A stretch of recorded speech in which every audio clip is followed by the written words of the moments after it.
Welcome to the new BEA. Last week, SITE Thailand invited two of my industry colleagues, Felicity and Karen, to join me in a conversation about communications in uncertainty. In this video, we'll show you some highlights from some of our conversations surrounding how to build communication strategies, as well as building relationships with media. In preparation for our session, I spoke to a number of people on both sides of communications. Viewers and readers are getting a little bit overwhelmed by the influx of information coming their way. Now, on the other hand, communication professionals are under immense pressure to balance the depth of content that will enhance their brand and on-time marketing. We kicked off the session around the current landscape, and here's what Felicity and Karen had to say. I think we are in a very unique period of time in which we are trapped between what we used to do and how we used to do things with our marketing, for example, in newsletters or social media, in terms of the messaging, how we would pull those things together, frequency, tone, offers, the whole thing, and between where we will probably end up. So I think we're in this little bit of no man's land at the moment, and especially because policy and government policy is changing all the time. And in Australia, our government is changing the rules every week. So it's very difficult to keep up. Am I working from home? Am I not? Can I go to the shops? All those kinds of things. So what's happening in that situation though, is that as people are adjusting, it's very reactionary. It's very off the cuff.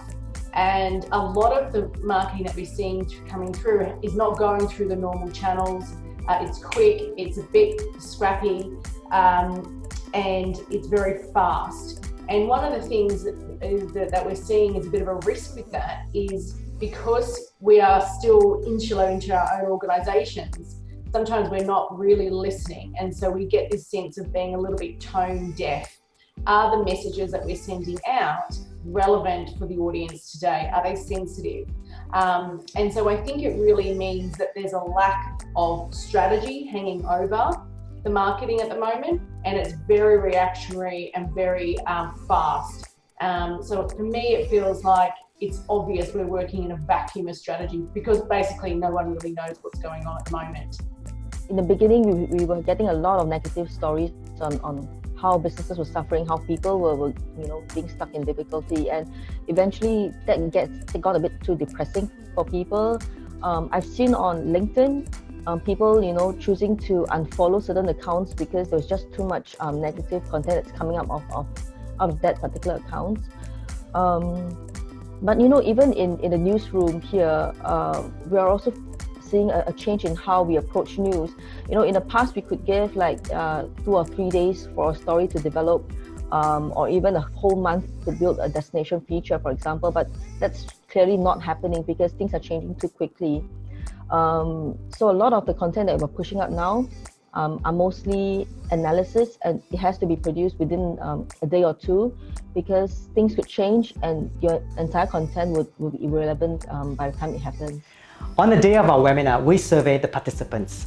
Although 50% of them had a clear messaging direction that was focused on maintaining brand presence and generating sales, 53% are unsure what content is relevant. Now, another 33% of them shared that there is a difference in opinions on communication objective with top management and sales colleagues. In the next few minutes, Felicity will share a communication strategy framework that worked for her clients since COVID-19. So I've come up with 5 areas. The first one is respond. Now, the respond is probably what you've already done. Potentially some companies are already responding at the moment. You're pushing everyone from home, you're retrenching people, you're closing the hotels, you're working out what's possible, you're responding to the government policies and procedures. The next one is recover. And many organisations are now 2 months in, really into a recovery period. They're getting a little bit more clarity from government around what's happening.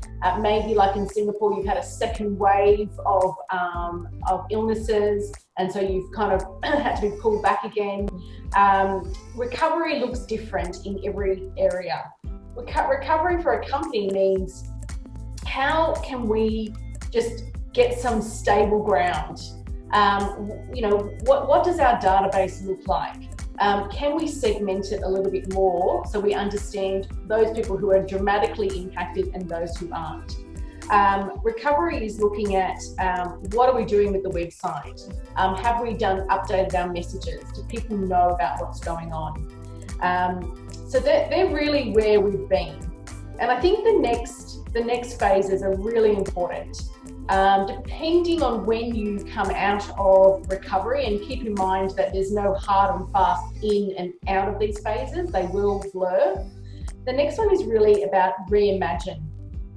And I think this is the opportunity stuff that we will talk about a little bit later as well, is now when you look around your business and you look at potentially your building full of rooms, what assets can you reimagine a use for?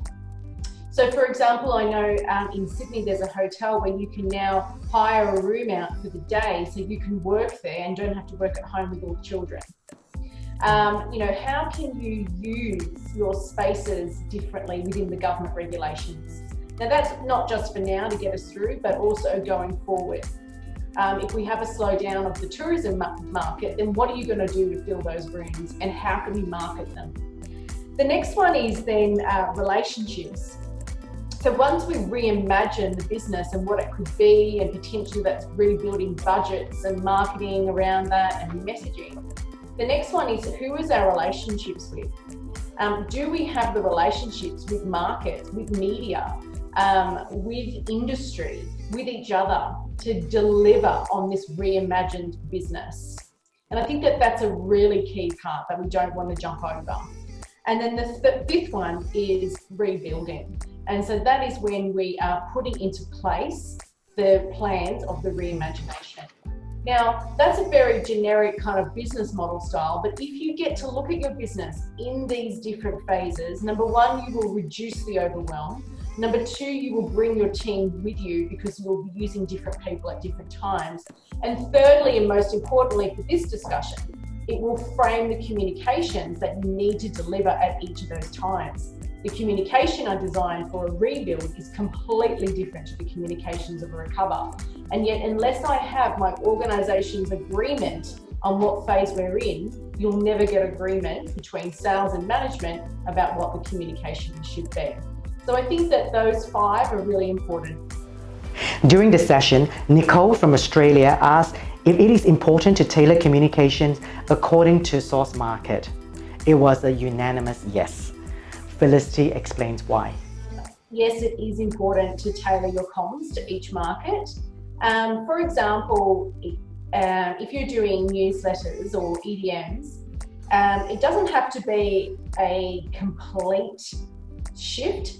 If you had a core message of what you're doing, you could top and tail that with an introduction regarding what's happening specifically in that part of market. And you could also change the language. We understand that in times of crisis, we just don't have the luxury of time. We are torn between having too much content and having too little. What we suggest perhaps is consider dividing your audience into perhaps experienced traveler who may not need as much information to the inexperienced ones where you can just perhaps divert their attention to your website where you have a Q&A page. The tone of your messaging is important because the audience is sensitive. We suggest that perhaps consider speaking to them like you would a best friend, with care and sincerity, and not with a brochure of your product. Building relations with media is paramount, and here is what Karen has to say. When time is lacking, what we really look for is a relationship that's built on professional content co-creation. So I think it's important for our media friends to be able to understand the audience profile of my titles, of all of, we have got 5 different titles, like I said. So, what is the specific audience profile for each title, understand the columns that we have, so that when you reach out to me, you can make a pitch that makes sense for my audience and for the kind of content you're looking for. at this point now, when lunch and coffees are not possible anyway, it's even all the more important to reach out and talk. So there's always a chance that you can send an email, but if you do not follow up with a call, it's going to be lost. I like to say that we should work towards a texting relationship, so that eventually you're able to text your media friends and say that, hey, I've got this news idea. It's going to be great specifically for your audience. Do you want to consider? We can talk through it.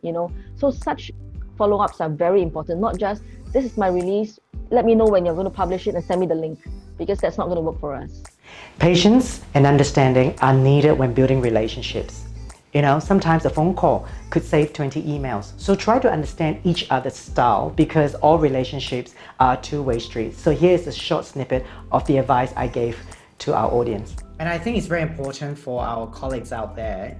It's not just about promotional stuff, because journalists can't they are not paid to talk about promotional stuff.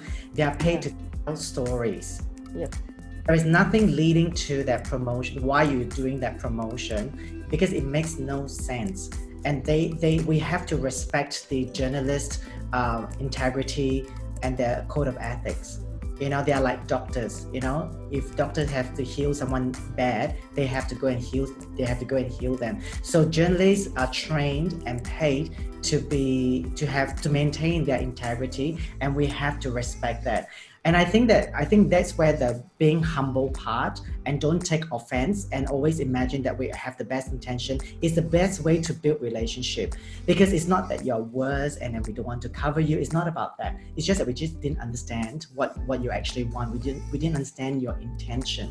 So I think it is about picking up the phone and say, I realized that it wasn't covered. Is there a reason why? Oh, I'm so sorry. I don't really know much about your publication. What is it about? If you can tell me, and I will be able to build something for you. Because believe you me, if you're a trained journalist, you will want something quite exclusive, because they are for the bite. They got this fire in them to chase news. So it's like we say, the two-way relationship. I think the partnership is so important, because partnership is commercial. And partnership also transcends commercialism, where it becomes sort of like professional friendship. So, what would the future look like for communications professionals? This is what we know so far. First, database management will be a hard taskmaster, so you got to keep at it. Second, always remember the customer's journey. Speak to them, and they will let you know what content they want. When it comes to content, the kind of content we feel that will get traction are those that are future focused and solutions focused. If you would like to access the full episode of the webinar, go to the BEA website and search for Communications in Uncertainty. Thank you so much for watching. Keep well and keep the conversations alive.